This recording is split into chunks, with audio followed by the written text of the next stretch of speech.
What if the future of global money was created by someone nobody has ever seen? No CEO. No marketing team. No physical address. Just a ghost, who walked away with a secret worth over $1 trillion. To understand why it started, we have to look back at the moment the modern world broke. The year is 2008. The global financial system is in absolute freefall. Massive banks, institutions we were told were too big to fail, vanish overnight. Millions of ordinary people wake up to find their life savings evaporated, their homes foreclosed, their futures stolen. And as the dust settled, the government printed trillions of dollars out of thin air to rescue the very people who caused the catastrophe.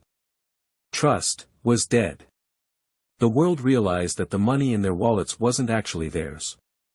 It belonged to a centralized matrix of politicians and bankers who could devalue it with the stroke of a pen. But in the deepest, darkest corners of the internet, a small group of rebels was already building a weapon to fight back. On October 31, 2008, right in the middle of the financial wreckage, a 9-page document was quietly uploaded to an obscure cryptography mailing list. It was titled, Bitcoin, a peer-to-peer electronic cash system. The author listed their name as Satoshi Nakamoto. Who was he? A brilliant Japanese mathematician? A rogue collective of NSA cypherpunks? Or an elite team of corporate developers? For nearly 2 decades, the greatest minds in cybersecurity, journalism, and finance have tried to unmask him.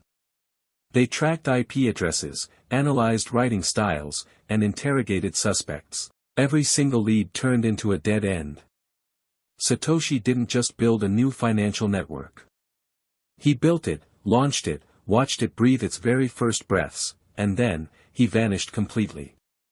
He deleted his email accounts, left a final message saying he had moved on to other things, and walked into the shadows.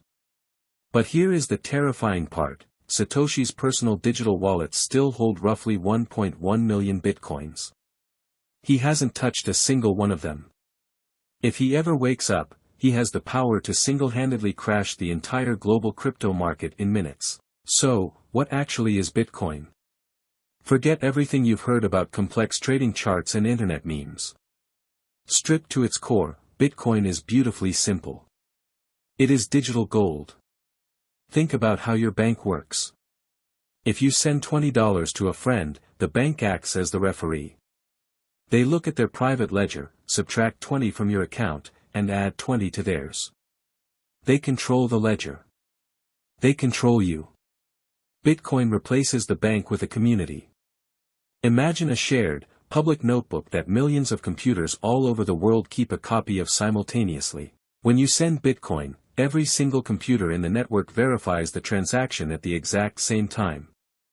This notebook is called the blockchain. It cannot be hacked, it cannot be altered, and it cannot be shut down by any king, president, or central bank on Earth. And just like real gold dug out of the earth, Bitcoin is incredibly scarce. There will only ever be 21 million Bitcoins in existence. Period. You can't print more of it. You can't inflate it. It is the first mathematically scarce asset in human history. In the beginning, Bitcoin was completely worthless. It was a toy for libertarians, cryptography geeks, and tech outcasts. For the first year, you could mine thousands of Bitcoins using just a standard home laptop. People were literally giving them away for free on forums just to prove the system worked. Nobody believed in it. Until May 22, 2010. An early developer named Laszlo Hanyecz was hungry. He went onto a Bitcoin forum and made a bizarre offer: he would pay 10,000 Bitcoins to anyone who would order him 2 large pizzas. Another user took him up on the offer, phoned a local Papa John's using a credit card, and had the pizzas delivered to Laszlo's door. Laszlo sent over the 10,000 Bitcoins. At the time, those coins were worth about $40. It became the most expensive meal in human history. Those 2 pizzas cost the equivalent of hundreds of millions of dollars today. But that absurd transaction proved something monumental: Bitcoin wasn't just lines of code anymore. It had real-world purchasing power. The digital gold rush had officially begun. What followed was the most violent, unregulated accumulation of wealth the world had ever seen.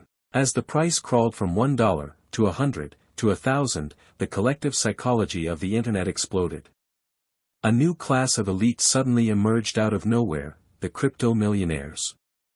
These were everyday college dropouts, warehouse workers, and software engineers who became wealthy beyond their wildest dreams simply by holding onto a digital keys. Fear of missing out, FOMO, became a global psychological epidemic. People began refinancing their homes, maxing out credit cards, and pouring their life savings into an invisible coin, terrified that if they didn't buy today, they would be left behind forever. On Wall Street, the traditional titans watched in absolute horror. This wasn't supposed to happen. They called it a bubble. They called it a fraud. They called it a rat poison squared.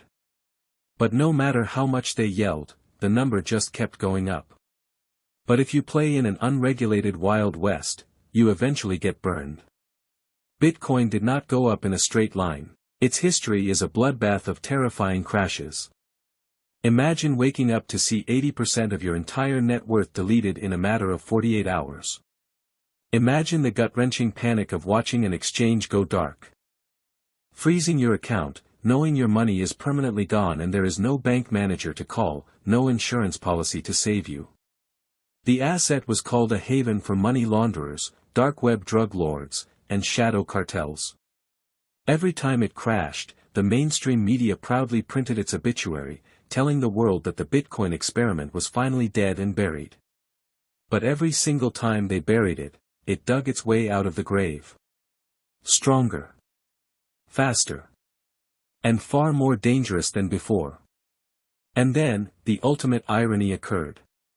The very people who spent a decade trying to destroy Bitcoin, realized they couldn't beat it. So, they decided to own it. The narrative shifted completely.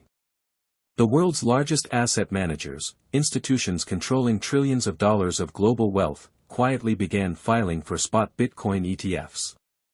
The wild, anti-establishment rebel currency of the internet was officially packaged, sanitized, and sold to mainstream investors on Wall Street. Sovereign nations began passing laws to adopt it as official legal tender. Multi-billion-dollar corporations started converting their cash reserves into Bitcoin to protect themselves against the relentless inflation of fiat currencies.